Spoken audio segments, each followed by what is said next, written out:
Ang buhat ni ate ay isang giant salamander. Ang mga giant salamander, partikular na ang Chinese giant salamander, ay isang aquatic amphibian na pinakamalaki sa buong mundo. Hirap si kuyang buhatin ang isang ito dahil ang giant salamander ay may bigat na umaabot na 60 kilos. Sila ay karaniwang nabubuhay sa malamig at umaagos na freshwater gaya ng mga ilog. At alam nyo ba, mahal ang giant salamander sa China. Umaabot ng $1,500 o kulang-kulang 85,000 pesos ang isang giant salamander na may bigat na halos 2 kilo. Karaniwan silang brown o gray, pero meron ding gold gaya nito na may mahaba, madulas na katawan at flat na ulo. Ang babaeng giant salamander ay kayang maglabas ng tinatayang nasa 200 o higit pang malaperlas na itlog na matyagang binabantayan ng isang male giant salamander. Sa bidyong ito naman ay makikita ang tila isdang lumalangoy. Ito ay ang axolotl, isang maliit na uri ng salamander. Maliit man sa unang tingin pero marami naman silang kayang gawin.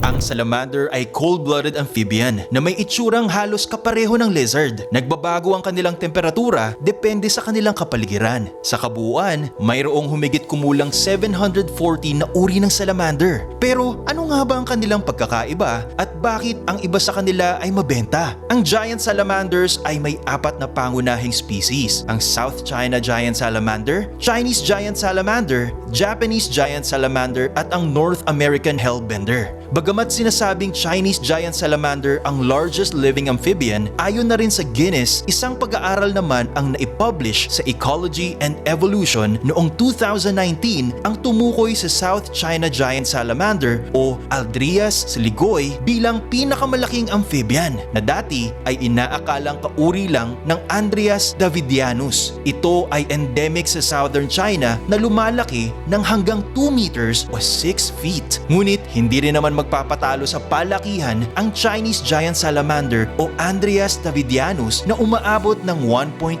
meters ang haba at tumitimbang ng halos 50 kilos. Sila ay tinatawag ding baby fish dahil kapag nasistress ay nakakagawa sila ng tunog na parang umiiyak na bata. Dumako naman tayo sa Okayama, Japan, kung saan ay may pagdiriwang para sa isang legendary amphibian na may amoy gaya ng Japanese pepper. Kaya tinatawag din silang big pepper fish. Ang Japanese giant salamander o Andrias japonicus ay may habang umaabot ng 1.7 meters at bigat na hanggang 36 kilos. At alam nyo bang sobrang in-demand ang giant salamander, partikular na sa China? Sa mga pag-aaral, nadiskubre na ang Chinese giant salamander ay mayroong bioactive substances na mabisa bilang antioxidant, anti-inflammatory at anti-cancer. Dahil dito, naniniwala ang maraming Tsino na ang kanilang balat, karne, organs at maging ang kanilang mga buto ay may kakayahang gamutin ang iba't ibang sakit. Dagdag pa rito, itinuring na luxury food delicacy ang Chinese giant salamander sa China na nagsimula noong 1990s. Ang karne nito na malinamnam at lasang isda ay niluluto sa iba't ibang paraan gaya ng pag-steam, pag-roast o ginagawang soup at stew. Kaya naman naging in-demand ang giant salamander sa China na may presyong umaabot ng $1,500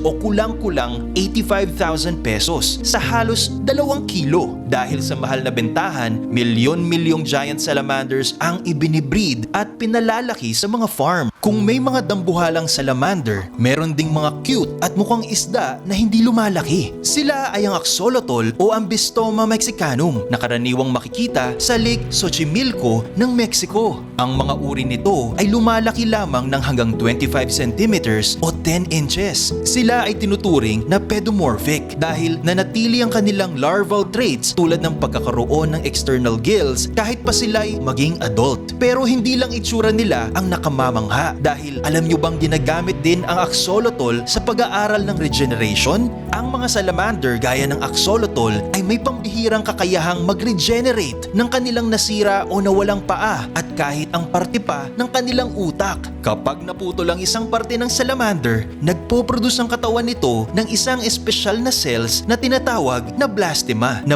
naghahalin tulad sa stem cells. Ito ay may memorya ng parteng nawala na siya nitong bubuuin. Dahil sa abilidad na ito, ginagamit ang mga axolotl salamander bilang modelo sa medical research para alamin kung may pag-asa ba na ang kakayahang ito ay ma-apply rin sa mga tao. Kung nagustuhan niyo po ang video natin ngayon, mag-comment ng big yes! This is Kuya Dowell from Our Republic. Hanggang sa muli and stay awesome!